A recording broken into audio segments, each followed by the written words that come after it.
Fast lane when I pass in the street, bag of money in the passenger seat.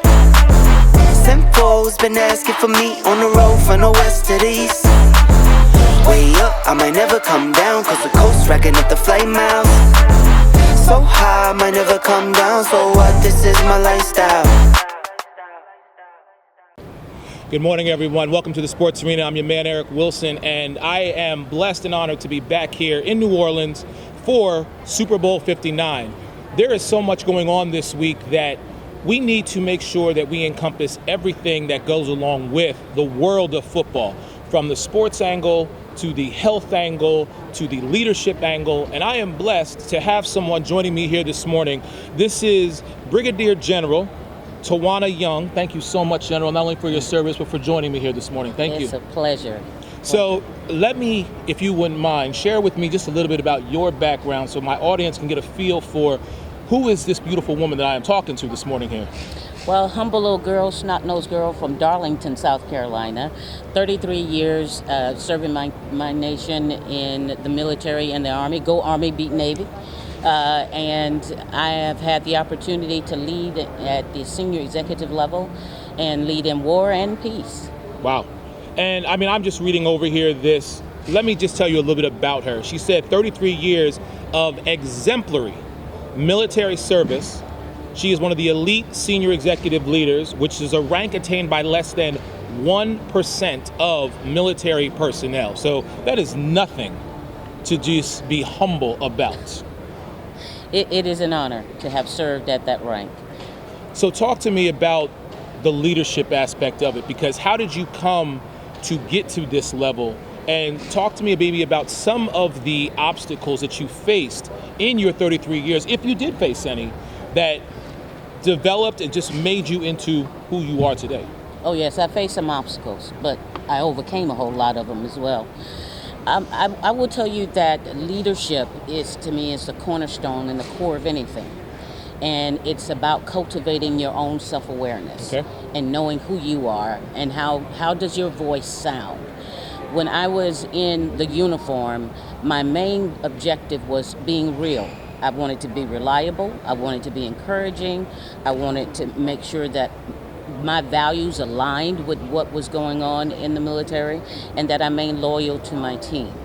And in doing those, you may say simple things, those simple acts actually allowed for me to build some of the strongest teams and lead some of the largest organizations in the military.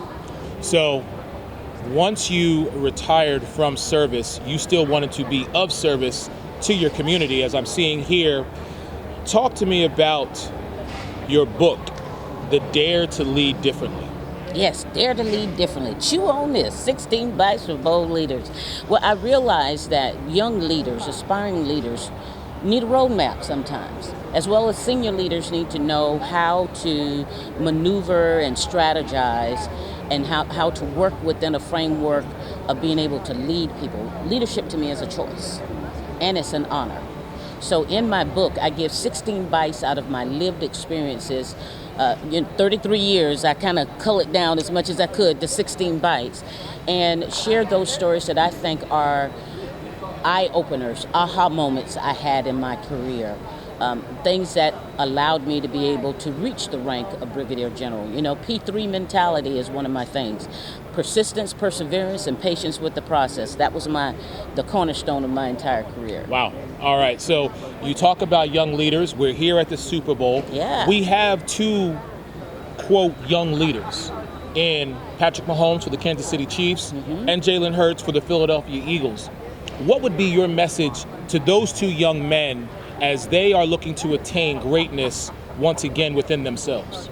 I would tell them to be strategically focused on what it is that you're trying to get your team to do, as well as in life, on the field and off the field.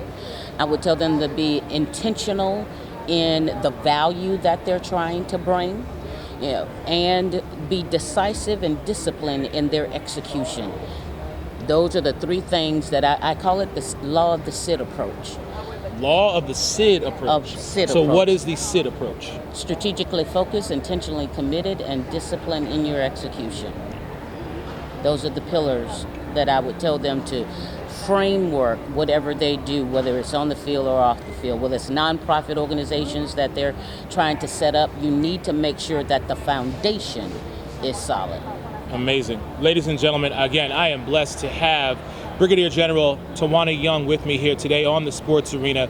This has been a beautiful start to an amazing week that is happening here at Super Bowl 59. General, thank you for your service, and most importantly, thank you for your time so much. Thank you. I appreciate it. Everyone have a blessed day, and I will talk to you soon.